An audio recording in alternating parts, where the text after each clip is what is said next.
Confused about how to plan for your retirement? Shawn Maloney is here to help. Shawn has created the Retire Happy framework that considers more than just how much you should save.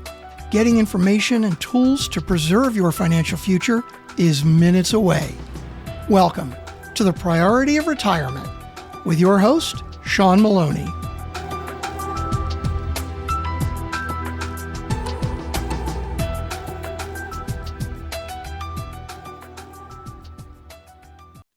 Welcome to another episode of the Priority Retirement, where we delve into all the aspects of retirement planning for a happy retirement. I'm your host, Shawn Maloney, and today we have a very special guest who's on a mission to simplify these complex tasks. Adam Zuckerman is the founder of Buried in Work, a company dedicated to providing resources and services to streamline estate planning, end-of-life tasks, and estate transitions for both consumers and businesses. Adam is an attorney, MBA, and Eisenhower Fellow with an impressive and diverse background that spans finance, media, consumer packaging goods, and clean energy. So stay tuned as we explore into these important topics of estate planning, innovative approaches to organization, and how to prepare for the inevitable transition in life. Well, man, I appreciate you coming on today.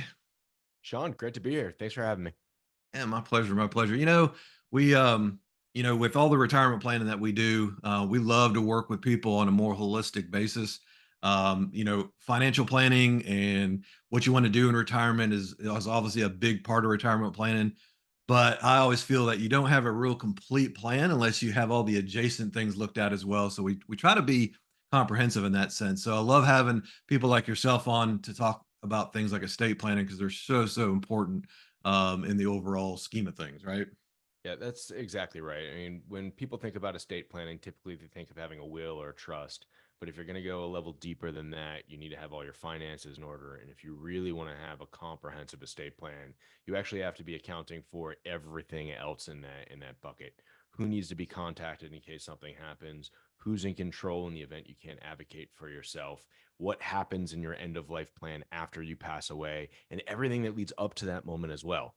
And an estate plan is the transition of your assets, but you are more than what you own. And what Buried in Work is set out to do is to simplify all of the tasks, from getting your information in one place and organized for your family members, and helping you and your loved ones go through that process. So glad to be here to talk about it. That's fantastic. I love it. I love it. So let's just talk about the importance of estate planning a little bit, right? So discuss some of the significances of estate planning, and really what some of the repercussions are, when that's neglected. Number one significant is, even if you don't have an estate plan, you actually do have an estate plan. And the reason why is that if you pass away, the state is going to dictate what happens to your estate. That's called the process of intestate transition.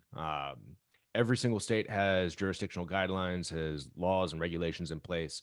So in the event that you want to make sure that your assets and everything else related is following your wishes, you need to be proactive in this circumstance or in that situation. So that's rule number one. Even if you don't think you have an estate plan, you actually do. So step two is, if you don't have an estate plan, what do you actually do to put one in place? And the first thing is to get educated. And that's what we're here today to talk about.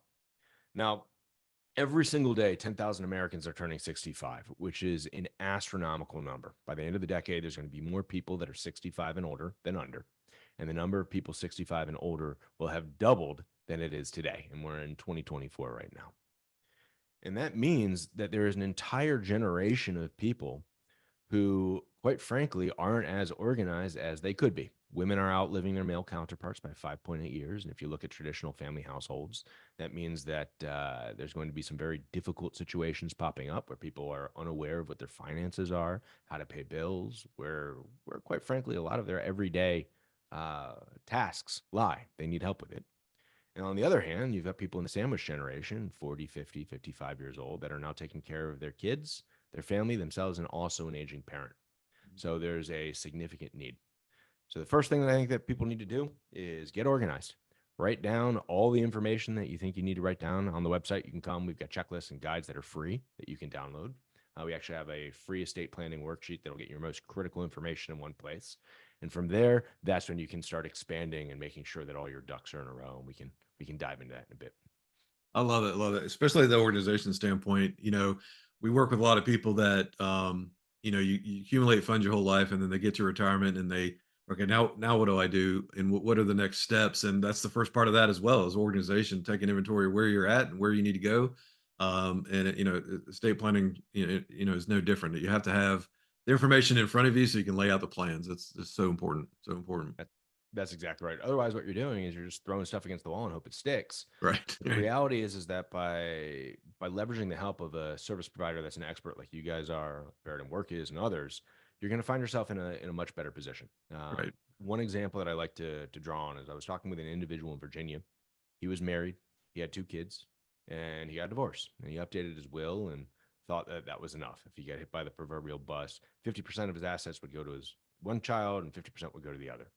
Yep. But what he didn't realize was that his payable on death beneficiaries on all his bank accounts, while they still listed his ex-wife, would be paid out to her Yeah. instead of what his wishes were in his will. And the reason why is that's a contractual relationship that is processed first.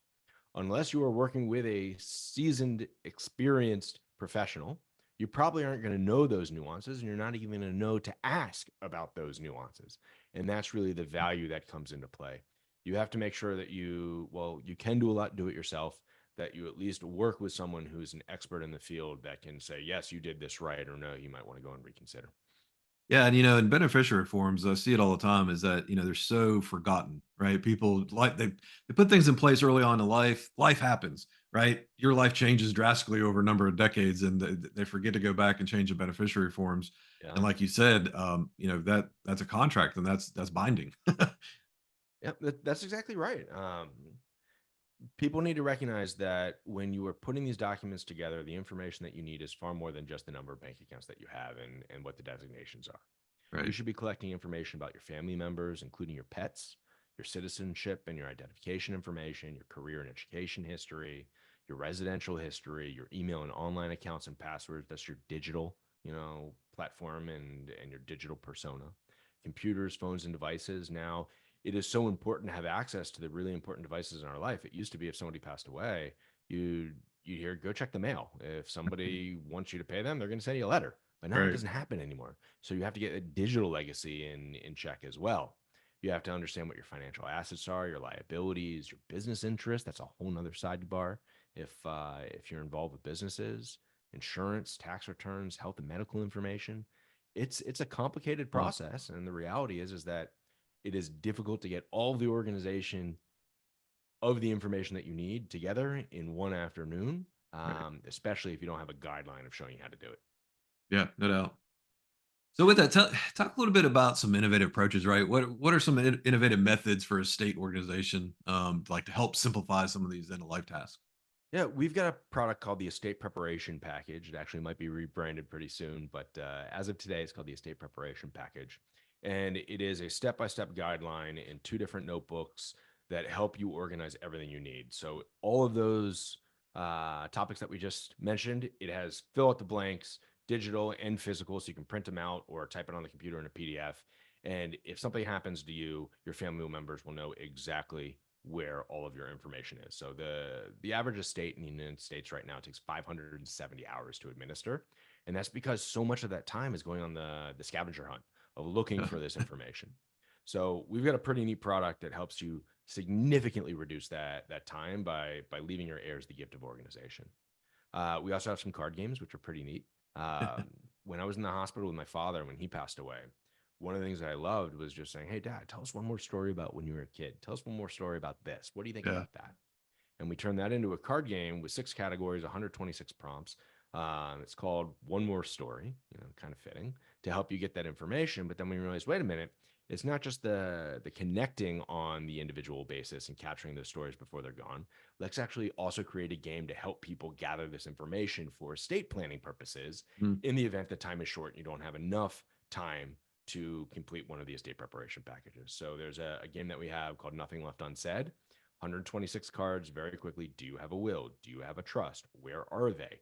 How do you feel about palliative care? How do you feel Right. about hospice care? All of the really important questions that'll help you, go through this process just makes it a little bit easier. And the reality is that you want to get started early because the last thing that you want to do is if you have a choice of spending time with a loved one if they're sick, and you can ask them questions about their estate, or you can gather those memories that'll last forever, you're probably going to want to spend time gathering those memories.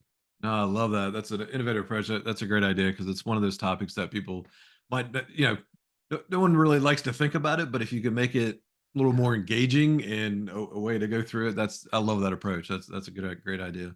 Yeah, Great idea. if you're familiar with ChatGPT, Yep.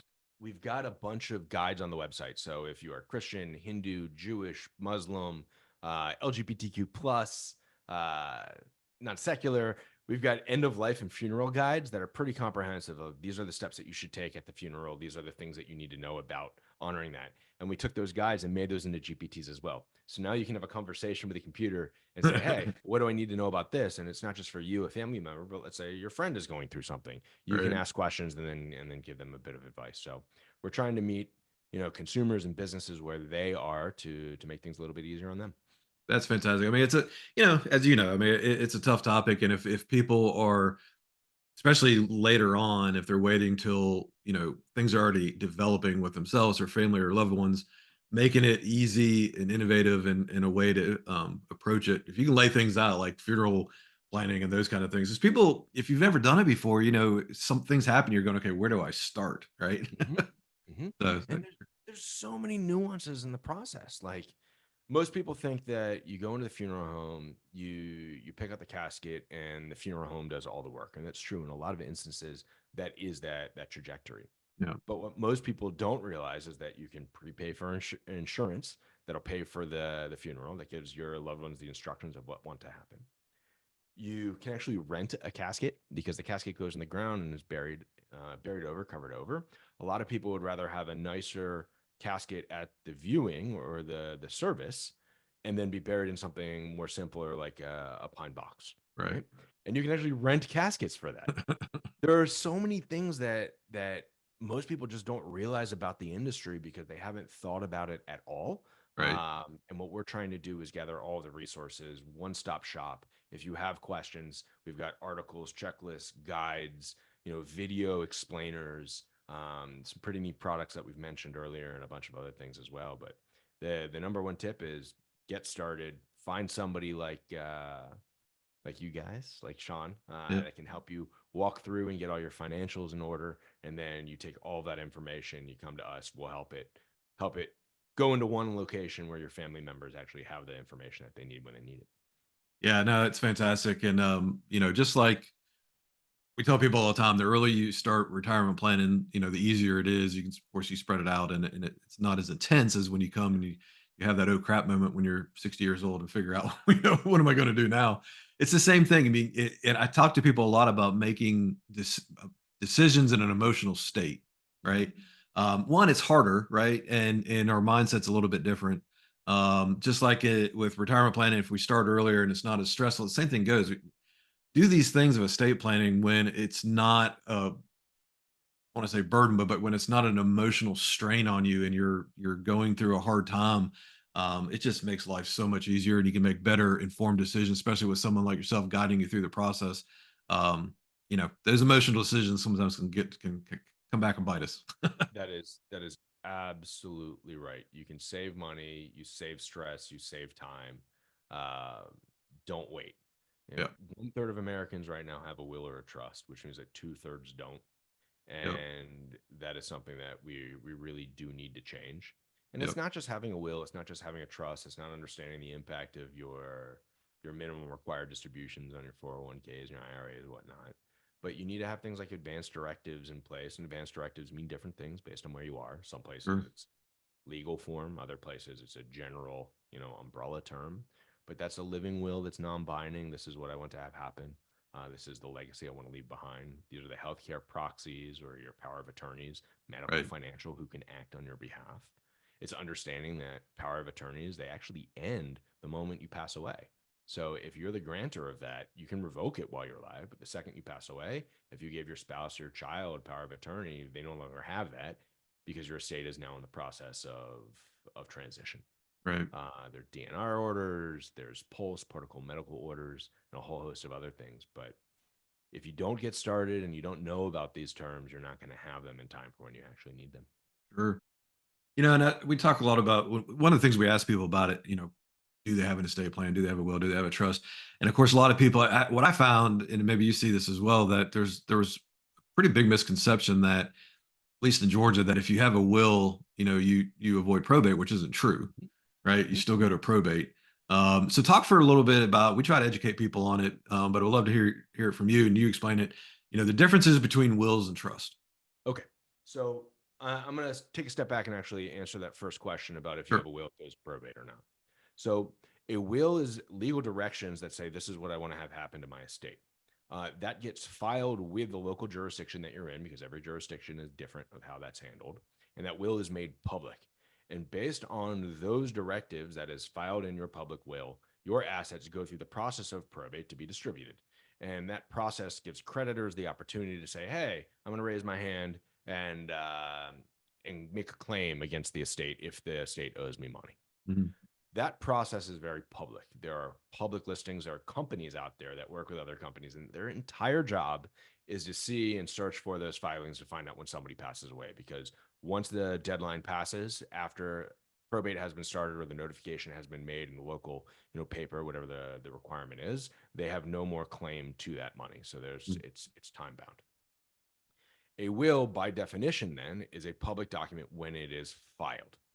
On the other hand, a trust, it is a legal concept, and that is a private legal concept. So what happens is that you're still going to have to notify the state. There's still going to be an announcement, but the assets that you are trying to pass along, that has privacy associated with it if it's a trust. So I don't think that a lot of people understand that probate is a process that isn't necessarily bad. It is just a process that you have to go through. The trust, what that typically does, and there are countless numbers of different types of trust. We actually have a free guide on the website, Introduction to Wills and Trusts, if you're curious to learn a little bit about the different types. They offer protections that wills don't. So privacy, tax protection, things of that nature. You can make a will on your own. When you do, you want to make sure that you are adhering to your local jurisdiction's requirements. We actually have on the website every single state's requirements to make a will legally binding. And what I mean by that is some states require a certain number of witnesses. Some states require that it's notarized. Some states requirement that you have to be of sound mind or a certain age, or that your witnesses aren't related to you. So make sure that if you're going to take the time to make a will, that is actually legally binding, because you don't want your family members to find out that the will that you thought was valid was invalid. On the other hand, if you want to make a trust, please, I implore you, do not try and make a trust on your own. Go to an attorney. They will walk you through what needs to happen.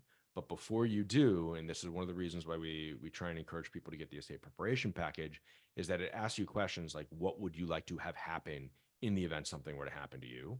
And with that information, the attorneys can better serve you because they'll understand what your goals and objectives are. Oh, that's perfect. Perfect. I know a lot of people get those confused. And I have to laugh sometimes because people hear the word trust and they think, oh, that's just for the wealthy, right? Not true.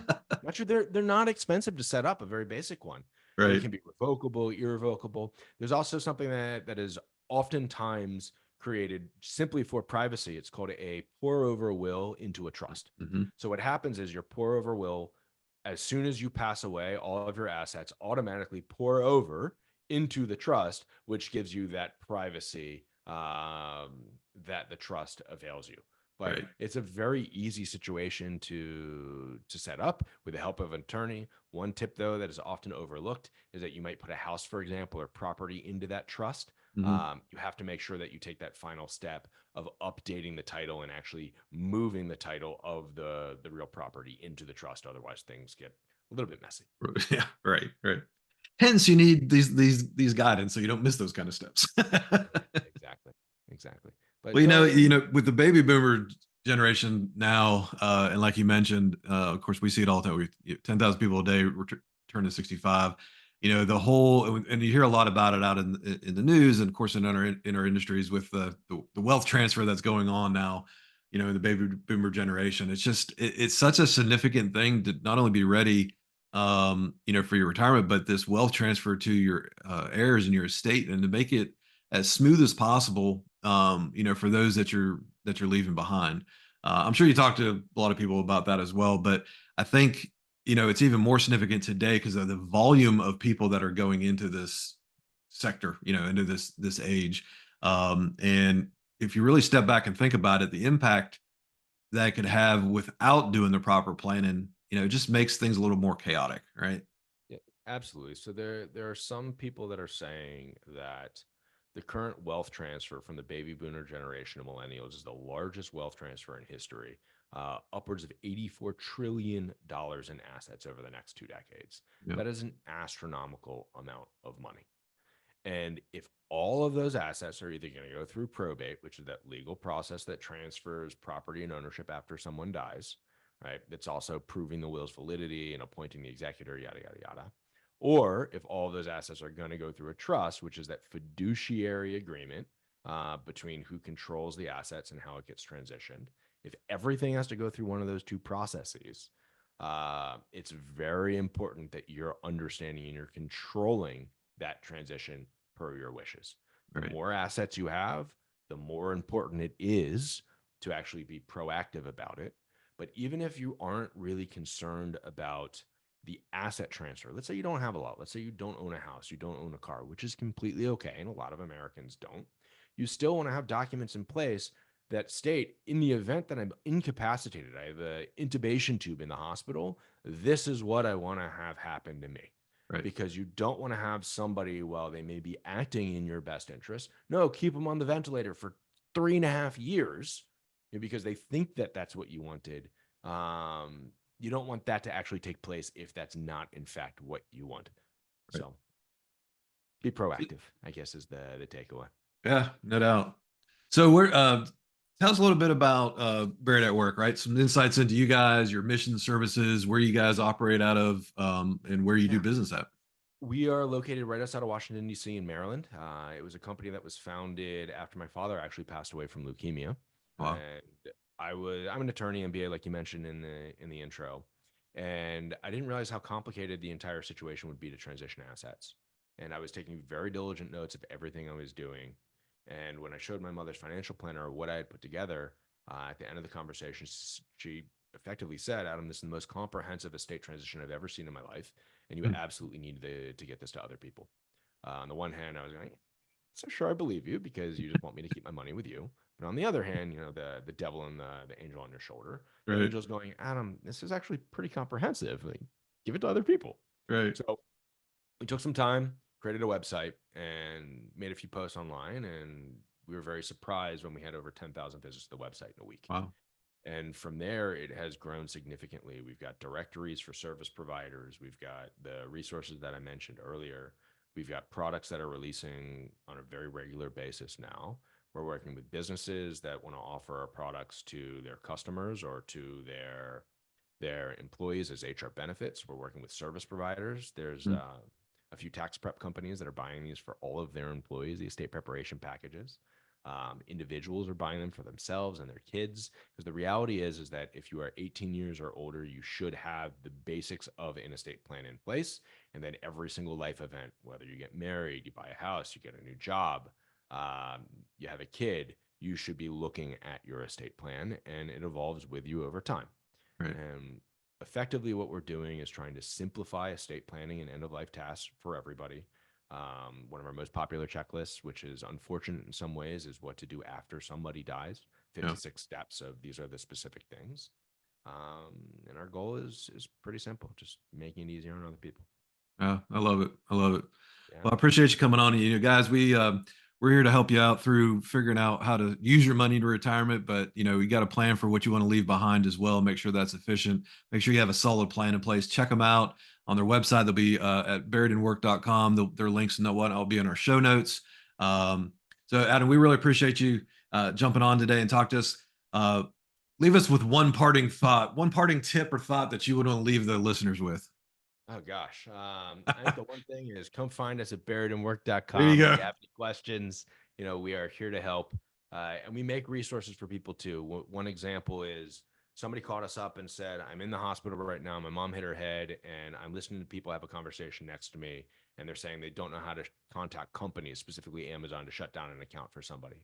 Yeah. Within a week, we have an entire database now for free of these are the specific instructions of what you need to do to shut down accounts with major companies in the United States in the event somebody passes away.